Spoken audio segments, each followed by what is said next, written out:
Chuck, you ever been stuck in the same orbital plane? Let me tell you, if I had a dime for every moment of sleep I've lost over single launch sat cubes, I would be, I'd actually be very well refreshed.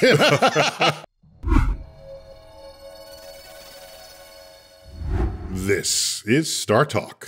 Neil deGrasse Tyson here, your personal astrophysicist. And I got with me Chuck Nice, as usual, my co-host. Chuck, how you doing, man? Hey, Neil, what's happening? All right, we got a tasty episode today. Oh my gosh. It's data from space. All right. Coming down to Earth, going in back to space. Okay. Neil, how does it happen? Who's doing it? Why are we doing it? I'm sorry to say, that's every episode we do. Okay, that is true. We're bringing the universe down to Earth. Yes, that is what we do. But what we say. We get a lot of inquiries about CubeSats and nanosatellites and all of these things. Yes. And we figured it's time to go to the source, or at least one of the more important sources of the world, of who's been obtaining data and how they do it. And let's just get right to it. Okay. We're gonna talk to one of the vice presidents of Raytheon Technology, Sandra Brown. Totally. Sandra Brown, welcome to StarTalk. Thank you. It's so nice to be here, Neil and Chuck. Excellent, excellent. So you're vice president of what for Raytheon? Right. I am vice president of a mission area called Digital Emission Solutions, which is a part of our larger space and command and control business. So essentially, we develop space-based sensors, ground systems, precision navigation and timing, processing, data sense making, multi-domain, tactical, and strategic command and control. We also do a little environmental and climate sensors, Earth observation, missile warning, and defense structures. Okay, so nothing gets by you, basically. Nothing gets by us. Let me just say what locked down. Here's what I just heard: is that space is a business right now. That's what I just heard.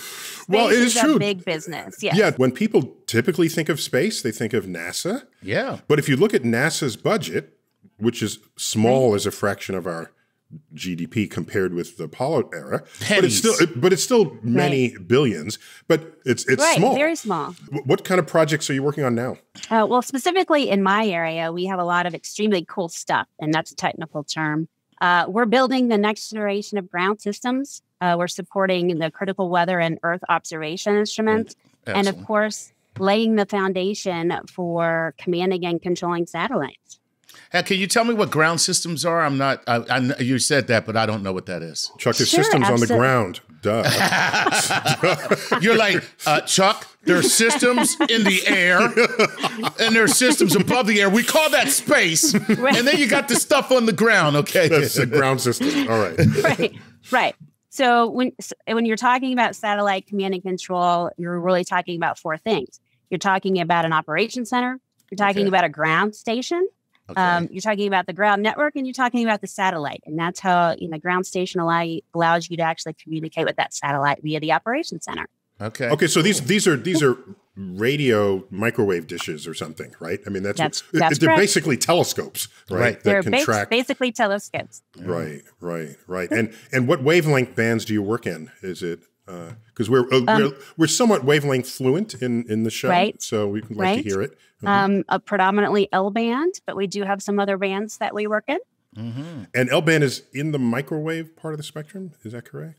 Correct. Okay. And what role did you play with JWST? Because that's been in all the news, right? And delightfully so. Yeah. I mean, I love it when when my people, make headlines. It's like those are my people out there. I feel good. Yeah. It means that there's a genuine curiosity in the public. And to what extent have you helped to serve that? Well, have you seen the images released from Jupiter? I mean, I don't need to be a world-renowned astrophysicist to understand how incredible capturing those images are to science. It's so exciting for me to see every new image created and captured by James Webb. For our part, Raytheon Intelligence in Space installed the Webb's ground control system at the Space Telescope Science Institute in Baltimore. So the ground system primarily responsible for maintaining the health and safety of the observatory and supports the command and control of the telescope. So essentially, our software receives the observation data and transfers information to the system that is accessible to astronomers and other scientists. So at the risk of stating the obvious, Sandy, in principle, NASA could have done all of this from scratch. But when they look at the landscape of space technologies that are out there, they say, well, we want to talk to our telescope. Who does it best? And then they shop around, and there's Raytheon. And so then you install your ops, and your people are there too, right? To Absolutely. Right. However, I will say that from a business model, it doesn't make sense just to do this for NASA. So the other applications have to be there. And what would those be? So you're looking at these, the building blocks. I mean, we have the people that have been doing, the programming, systems engineering, the integration for a very long time. So we use those building blocks specific to support our customers' requirements. So we're not ever having to start from scratch. Specific to the James Webb, our software, we reused where we could, but that software is used to rebuild the images that we receive from the James Webb. We program the coding languages necessary to take those ones and zeros and make them images for our human eyes to see. So we're reusing a lot of the optical technologies that we've already developed, a lot of reuse from other programs, and we just really customize it to fit the need of the James Webb. And again, at the risk of stating the obvious, but it's a historical thing. And absolutely. I've written at length about this, but I want to hear it from the horse's mouth. Isn't it true that, a big part of Raytheon's portfolio is defense systems, but you also have scientists and the engineering that supports science leading another kind of communications or data frontier, and they each feed each other in a kind of a two-way street. Isn't that correct? Right. That's absolutely correct. Okay. Okay. So I heard you say a lot about code. So that with all of what you do, which a lot of it, irrespective of if it's defense or not, is sensitive. What are you guys are you also working in like hardening cybersecurity? Because I would think that would be very important. Oh yeah. It's extremely important, right? And I tend to like understatement. No, I appreciate that, Chuck. No, it's extremely important. It's built into every product that we build. It's just a part of our design process. It's not something that we add on as an extra layer. We really, every development project starts with cyber in mind, so we can deliver that solution to our customers to ensure that they have uninterrupted services. And we can deter when we need to deter. Wow. Okay. But can you protect yourself against an asteroid? I bet you can't. I bet you can't. No, I look to you to help me do that. What's your code? What's your code for that, Sandy? I'd call Neil. Hey, Neil, when are we going to get hit? I got it. So you want me to prevent the asteroid from even entering the... Absolutely. I want to provide you the data from space so you can interpret it and provide us the answers of when that thing's going to hit and where. Or deflect it so that it never hits. Okay. Correct. Absolutely. So I got a question. Okay, in LEO, low Earth orbit, the satellites, you can watch them move across the sky. So if I'm using them for like internet or something that I would want or expect to be stable, what happens when that is gone past my horizon? There must be some system of handoffs from one satellite to another, and you must have a bajillion of them so that I always have a few over my head. Is that correct? Or do you just get a message on your screen that says, "Hey, see you tomorrow at 3." It's right. Tune in. Tomorrow at 3. It's consistent. You have a great number to get the consistency of service. Absolutely. Okay, and a great number. Can you quantify that? Is it like hundreds? Is it thousands? Thousands of these small sats performing, different capabilities and sharing data in order to make sure that you have that coverage. Plus, you all took another one of my words. Now you're taking the word constellation because you call these satellites constellations. It's like, no, I'm not giving you that word. You took it anyway. Okay. Too late. We're too late. You can't get it back. Do they make interesting shapes? Are they Greek mythology? No, they're just a train of satellites moving. However, Sandy, in your defense, Raytheon doesn't need anyone in their defense, okay? They are their own defense system. Yeah, but that's kind of cool. Chuck Nice defends Raytheon. Okay, go. What? Here's the defense system for Raytheon. Oh, my God. Okay. Anyway, no. So when you look at a constellation, no one sees the pictures that are drawn anyway. So That's true. Except astrophysicists. They're the only ones that can look right. No. I don't see it. I don't see a crab. Okay. And we have a whole business that does nothing but launch these satellites into the orbits as well. Okay. All right. So now, are you worried about how crowded it's getting? What is the future ecology? What is the future ecology of space launches? Wow. Yeah, I mean, that's a topic that we often discuss with our customers. There's, with the proliferation of space, the space debris, the space junk. We have to be very, cognizant of what that could mean if we have collisions in space for especially our higher capability satellites. Right. We have sensors on those satellites to make sure that we can steer clear of one another. That's important. And we, at Raytheon, we do develop those sensors to make sure that we have the situational awareness of where they are. Wait, just a point. Space. You're in orbit moving 5 miles per second. What do you mean steer clear? You can actually navigate these things while they're in orbit? Absolutely do. Oh, we my absolutely gosh. can. Now that. Oh, my gosh. So if you can navigate, that means they each have a reserve of fuel that presumably would eventually run out. Correct? They do, right. And then we are not able to move them anymore. Okay. But we're looking at technologies, like solar or actually the ability to refuel satellites as well. Wow. So do you collaborate? But they are on board with a very limited amount of fuel, absolutely. So when will there be enough satellites in orbit? Our customers say N+1. Wow. Okay. That continues to infinity, by the way, for those who want to know how that works mathematically. Whatever the N is, give me one more. All right. Yeah, there's constant evolution of technology. And, we have to do, just as you do on the ground, we do modernization. We do replacement activities. So, we want to make sure that we keep up with current threats so we can, again, deter and defend.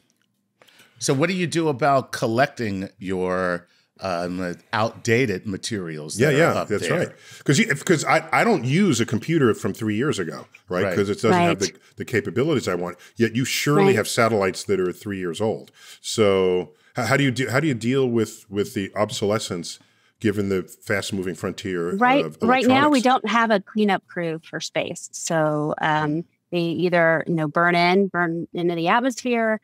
Or they stay up there, and again, that's what we refer to as space junk. Right. So LEO, you can burn up eventually, but Middle Earth, the Dragon keeps them. Correct. Right. The Dragon keeps them. Middle Earth orbit. Okay. So, what is the split? Would you say?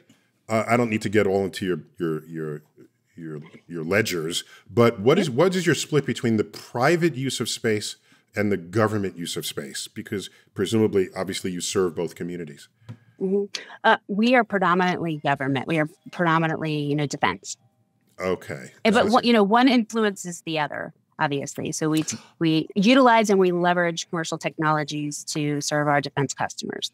Ooh, so what about space war? Because you're looking at all this information now that is just sitting above us in low Earth orbit. What is to say, like, okay, I'm somebody else. I'm like, I'll just capture a few of your satellites, your little CubeSats, and I'll get all that proprietary information for myself.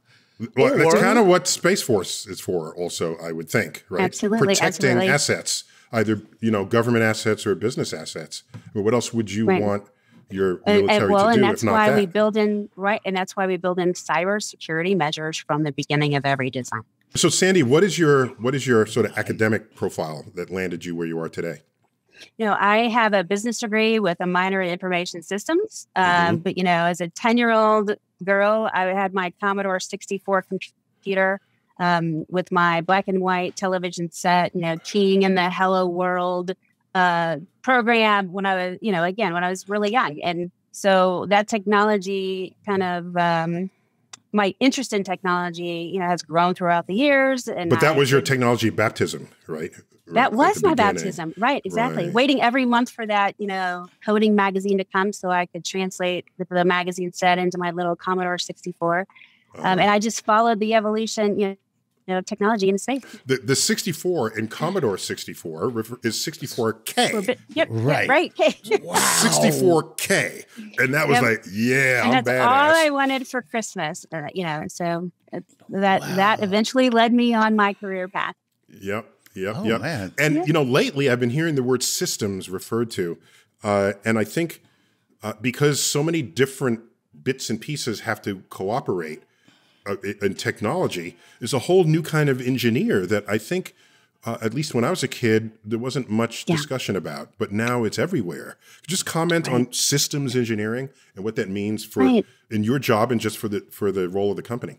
Yeah, absolutely. It's a broader field. I mean, you have to understand how the different parts and pieces fit together to form the whole.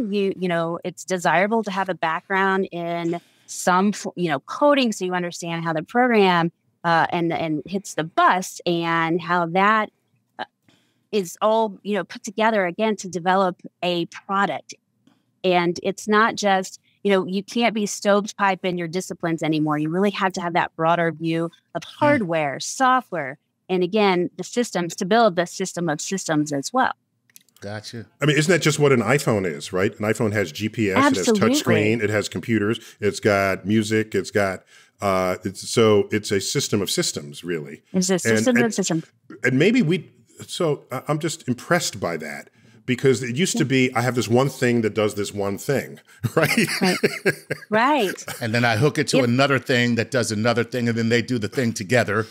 Right. Well, that's the beginnings of it, right? And So at Raytheon Intelligence in Space, we actually are building a framework very similar to an iPhone to take data from space and different space vehicles and be able to put applications on a layer and be able to manipulate data and take the data from space that we are receiving and deliver weather, to deliver missile warning, missile defense, deliver GPS coordinates. The real question is, how good is the camera? How good is the camera? I'll have to get back to you on that. Actually, in our environment, no cameras are allowed.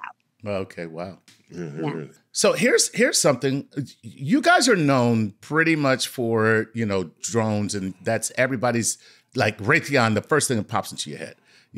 Pilotless vehicles, aircraft. What do you do in all this stuff that would touch people's lives that they don't even know? That's a good question. Yeah. Every morning when you pick up your cell phone and you look at the weather, we have a role in that. When you turn on your map application and want to go to the grocery store and want to avoid traffic, we have a part in that navigation and timing. Okay. And we're making that blue dot on your screen more accurate because we are modernizing the GPS ground stations. All right. Wow. Yep. That's okay. Listen, that's very you're very integral to a lot of people's daily lives. Then. Right. So wake up in ways that people don't even imagine. Yeah, they're not thinking Raytheon about. Intelligence in Space kind of showing up.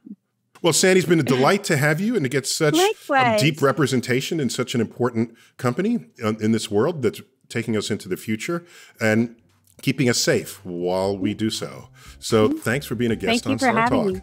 Absolutely. All right, Chuck, we're not done here. We've got Kerri Cahoy coming up, who's going to tell us more about what it is to make these satellites and what they do and why and what the future of it will be when StarTalk continues. From the James Webb Space Telescope to next-generation GPS ground control to global climate monitoring, Raytheon Intelligence in Space is engineering solutions that make our lives on Earth better, smarter, safer, and more connected. Everyday space is changing, and every day, Raytheon Intelligence and Space teams push the edges of discovery to help drive that change for customers around the world. From the ground up, If you're enjoying this episode and want to learn more about how Raytheon Intelligence in Space is advancing space solutions, make sure to head over to www.raytheonintelligenceandspace.com. We're back. StarTalk, all about satellites. Who's launching them? Who's designing them? What are they doing? How many are there? Do we need more? Do we need less? All of this is what this show is about. And for the next two segments, we're going to have someone where that is her life. Professor Kerri Cahoy. Kerri, welcome to StarTalk. Thank you so much for having me. It's a pleasure to be here. Excellent, excellent. So you're Associate Professor of Aeronautics and Astronautics at MIT.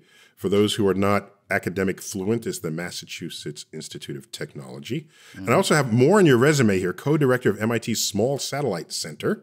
Okay, and you're a leader in MIT's STAR Lab. That's one of those fancy acronyms, Space Telecommunications, Astronomy, and Radiation Laboratory, STAR Lab, and used to be a NASA research scientist. So you are the right person for these two segments for us to get into what's going on here. First, so let me ask you this before we get into it. Well, when are you going to do something with your life? You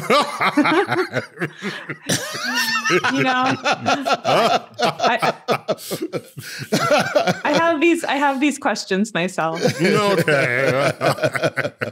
So first, tell us the difference between aeronautics and astronautics.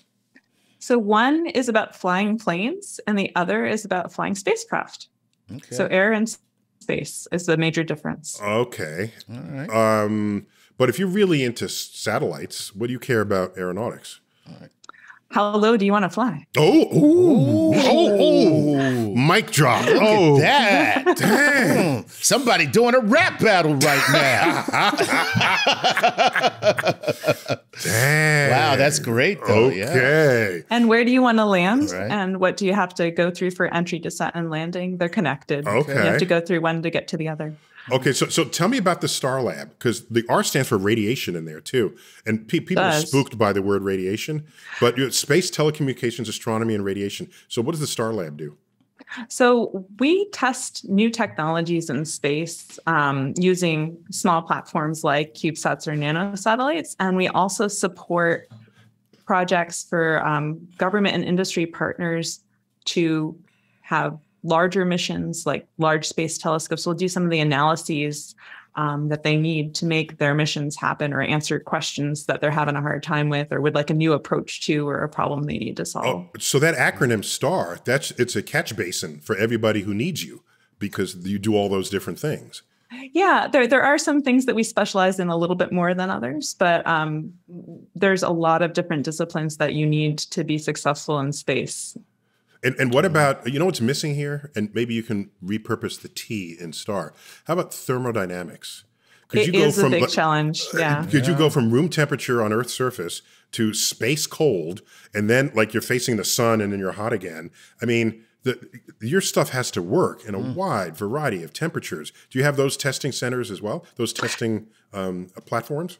Yeah. One of the key tests for a satellite is to make sure that the heaters turn on when they're supposed to. So you have these chambers where you try to get the temperatures low enough using liquid nitrogen, or if you have to get really cold, liquid helium or something like that to get those temperatures cold and trigger your sensors to turn on heaters to keep your satellite alive. Mostly the batteries need to stay happy. Batteries hate being cold. Wow. While they're operating, they hate to be cold. Because when I grew up, you kept battories in the refrigerator. In the refrigerator, remember that? To preserve them. To preserve them. Yeah, if you're. You know what I learned? I was up in Alaska, and my wife was raised in Alaska, and there's friends and relatives still up there. That we were using some flashlight, and the batteries went dead, and one of these like bear wrestling mountain. Persons. So I got this. And he takes the batteries out and he rubs them in his hands, rolling them back and forth. Does this for about 90 seconds. We put the batteries back in the flashlight. It worked again. It was like magic. That's was like what Neil didn't know is he was an alien. Used an EMP Exactly. to recharge. Yes, it. exactly. I see where you're going there. no, wait, he didn't tell me that. So why are satellites small? Because I remember in my day, satellites were at least as big as a person, possibly the size of a car. What's the rush to make them all little? Well, I like satellites of any size. And I started off, like you're saying, satellites the size of a Greyhound bus, and they have little ladders that we crawl up to like work on the panels in there. So some satellites have staircases and ladders, but the making them small helps because the idea is you can get more of them on orbit. Right. And that in a helps single you, launch. In a single launch. You're saying. Well, I have mixed feelings about that because if you go on a single launch, you're stuck in a single orbit plane, and then you have this like string of satellites, and it doesn't get all the orbit planes you want. I hate it when that happens. I hate it when that happens. Chuck, you ever been stuck in the same orbital plane? Let me tell you, if I had a dime for every moment of sleep I've lost over single launch sat cubes, I would be, I'd actually be very well refreshed. So what's going on? Because we've all seen these YouTube videos of the deployed satellites from a single mission, and they're all just lined up there like a train. Yeah. Yep. All one following another. And so you value different orbital trajectories in your business. I do. I like different orbit planes because then I don't have to wait for the same guys to sweep around the Earth and precess around. Then I have multiple of them that can cover different places at the same time or close to the same time. And I don't have to wait for them to swing around. Did you ever consider using something, Bill Nye some time ago, Neil, was on the show and did the thing about the light sail, because he was, along with his organization, was launching a light sail. Oh, yeah, that was the Planetary Society. Thank you. So this would be using light pressure.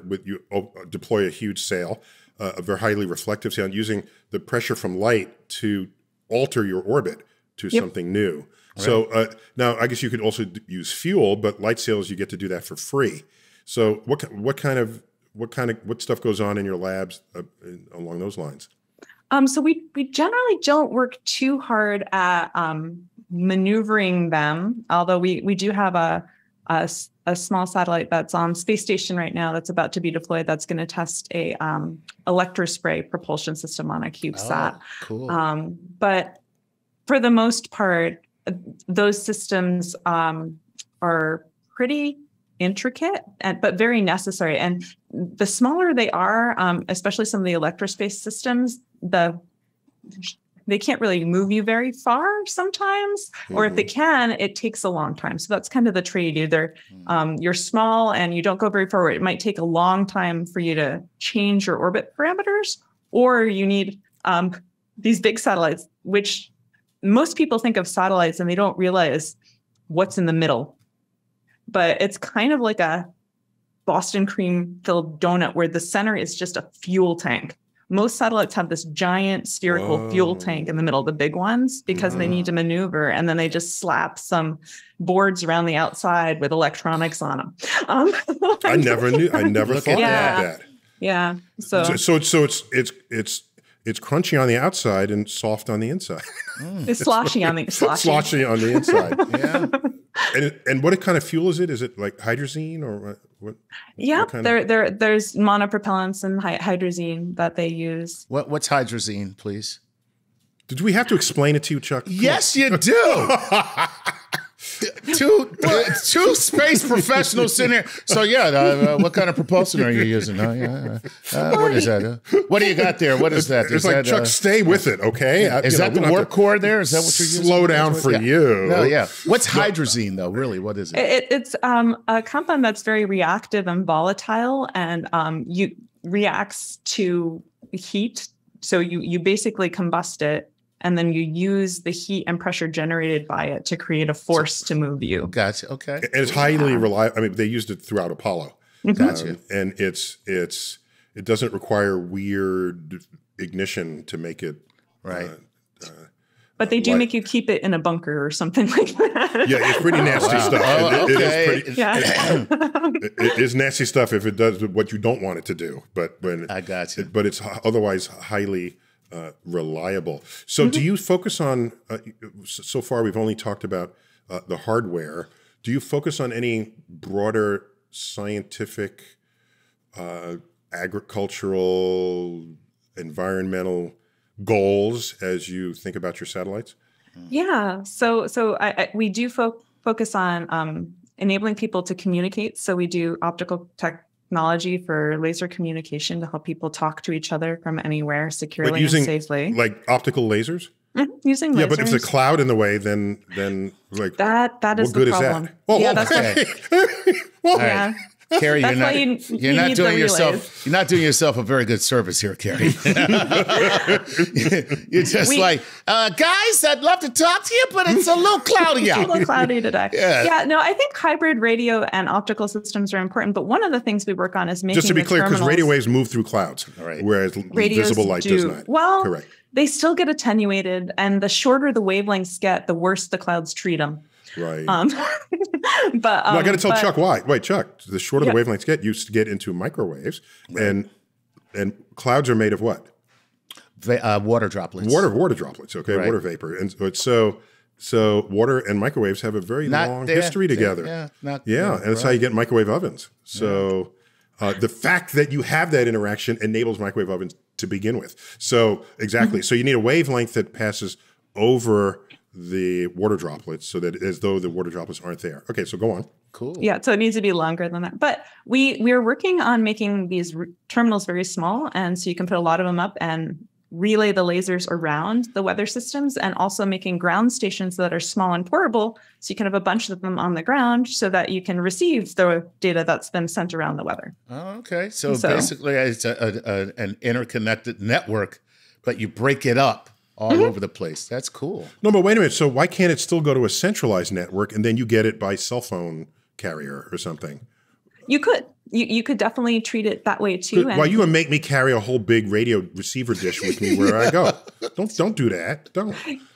Well, some people have security needs and don't want anybody else to look at their data. Now it comes out. There you go. No. I see. Right. And it's not only the guys you think about. Some of it is these high frequency traders, and they don't want you to know about their data either. Right. So. Well, that makes sense, right? Yeah. So are you thinking about the cost of these things? So a number I've always heard for NASA was $10,000 a pound to put something in low Earth orbit. Update me on that number for what it is you do.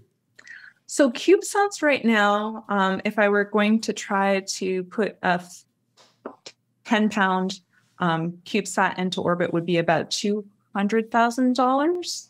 So it's within a factor of a couple, I think, of where you are. As we say in my world, it's within a factor of pi. Yeah. So, How do we do it? Volume. Right. So right now it's $20,000 a pound. What you're saying, if I did the math correct. Yes, which is 10,000 a kilogram-ish, I guess. So Yeah. Okay. So that's the same ballpark. All right. So we haven't that hasn't changed much over the years. So, but is that because of gas prices and inflation, Kerri? Is that what's going on here? Gas prices, inflation, just screwing up everything, right? The big launch vehicles costs are coming down, though. It used to be well over $100 million, sometimes closer to 150, 200 million to launch a rocket. And with the reusability that companies like SpaceX are really making possible now, that cost is coming down significantly. If you flew to Europe in a 747 and then they shoved it off the cliff and then brought out a new one every time, that flight would be really costly to you. It would add up. Yeah. So I think one of the frontiers that SpaceX is pioneering is how cheap can you get it by reusing and having many launches within various windows? Because everybody's on payroll, right? So if I can launch 5 times instead of once, the total salary that everyone earned is the same, but I now got 5 satellites out of it instead of 1. So all these things scale in ways that drop the price. Yeah. And that's a really important point too. A lot of people don't realize that the cost of sending things to space is mostly the people time to put it together and run it. So it's a really good point. Right. And let me just say, if you have disposable 747s, you are a baller. Okay. Okay. And you take up a lot of room when you fly. Right. All right. We got to take a quick break. When we come back, Kerri, rumor has it that you have some interest and care for exoplanets. And I want to get further into that when we return. StarTalk, segment 3, all about satellites, when we return. We're back. StarTalk, segment 3, all about satellites. And I've got Kerri Cahoy here, who's on the faculty at MIT. And she's one of their systems engineers studying. Should I call you a systems engineer? Satellite engineer. That's what you are. A little of both. A little of both, Okay. or a lot of both, probably, actually. Yeah. So I'm told that little birdie told me that you also have an interest in the detection of exoplanets. And we know that JWST is going to help blow that open, but not so much detecting them as much as observing them once we know they're there. So how do you plug into that turning wheel right now? Yeah, so JWST has some great tools for characterizing exoplanets on board, mostly by looking at exoplanets and their transits and different things like that in different colors, and learning from the difference in the colors that are observed a little bit more about the properties of the atmosphere. I'm interested in looking at star systems and seeing if there are planets around them and how many there are, and also characterizing their atmospheres by looking at the colors and their relative strengths.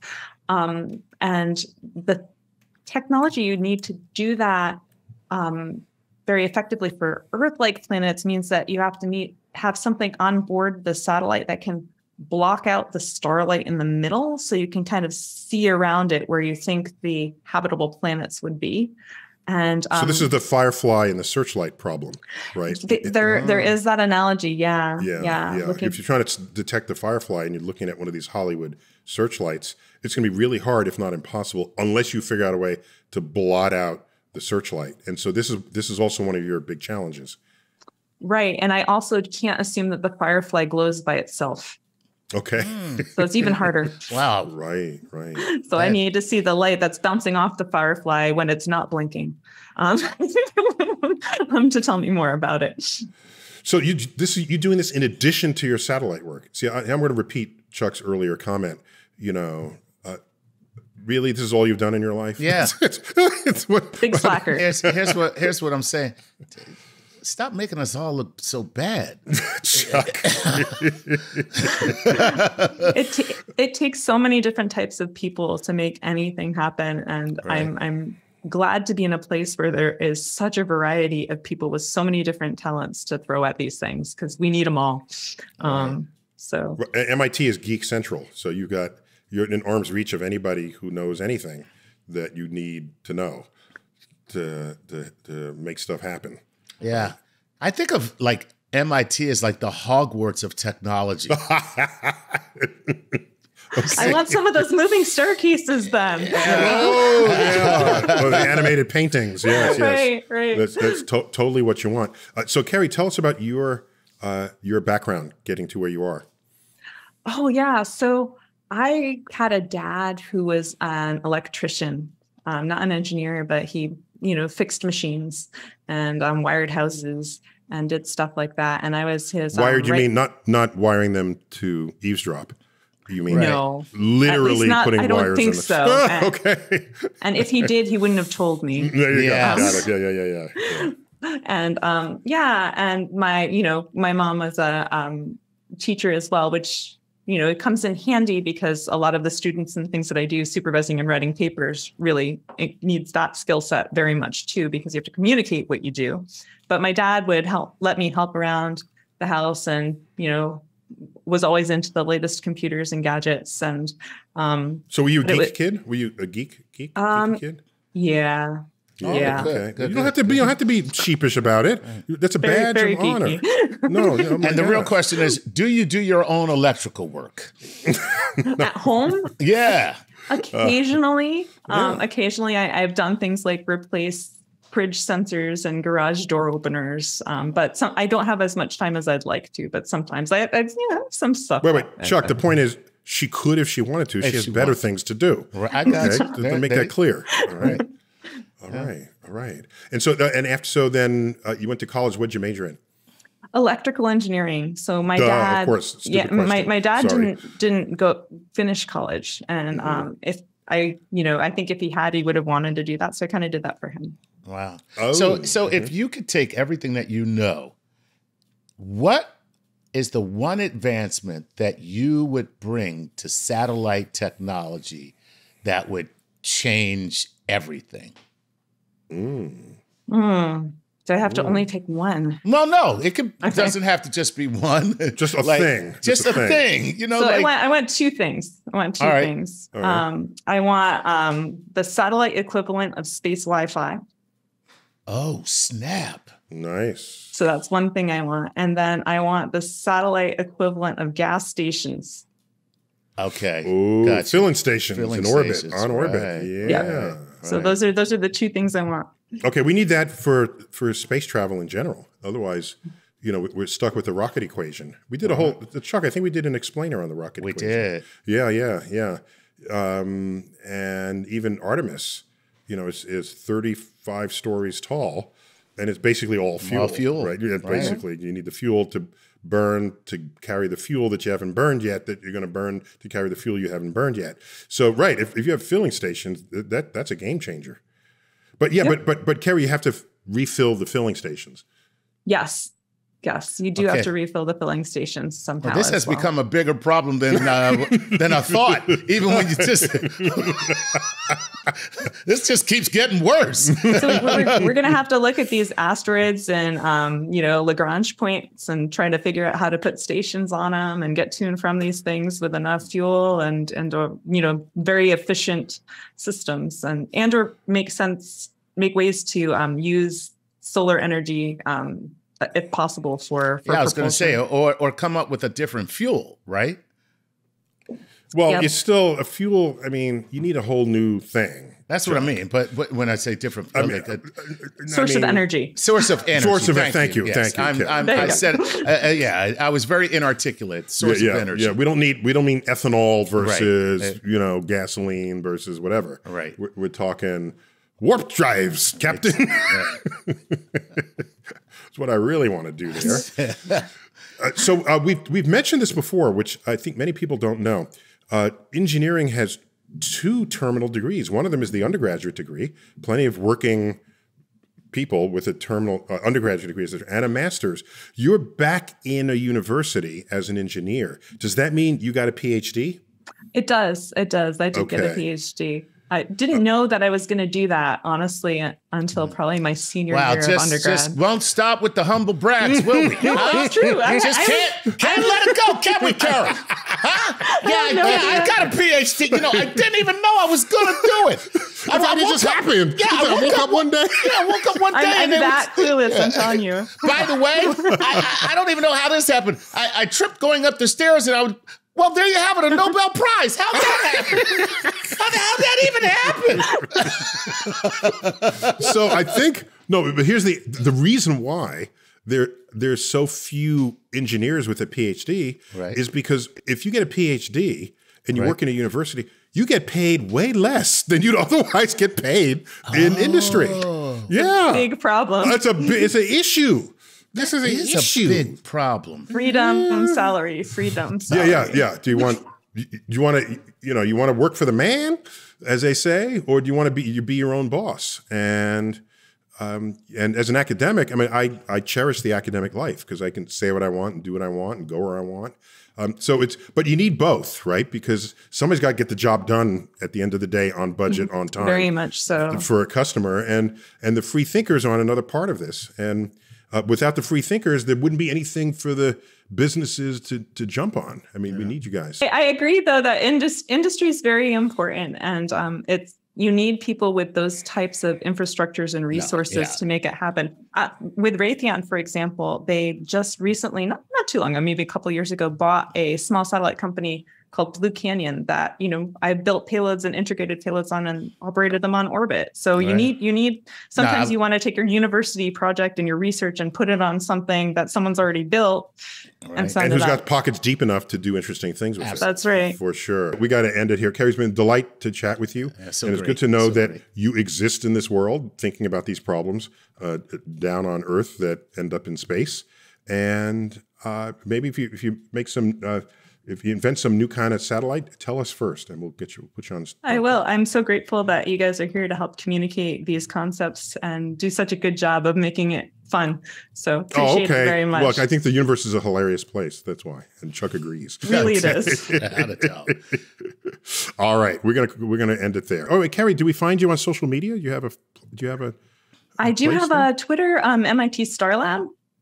Okay, cool. Yep, and not a personal Twitter so much, but my lab keeps me busy. Yeah, good. So we can keep track of your lab there. Yeah, cool. Very good. Very good. And Chuck, you're still a Chuck Nice comic. Thank you, sir. Yes, I am. Find you on your social media handles. All right. I'm Neil deGrasse Tyson. You've been listening to, possibly even watching, StarTalk. As always, keep looking up.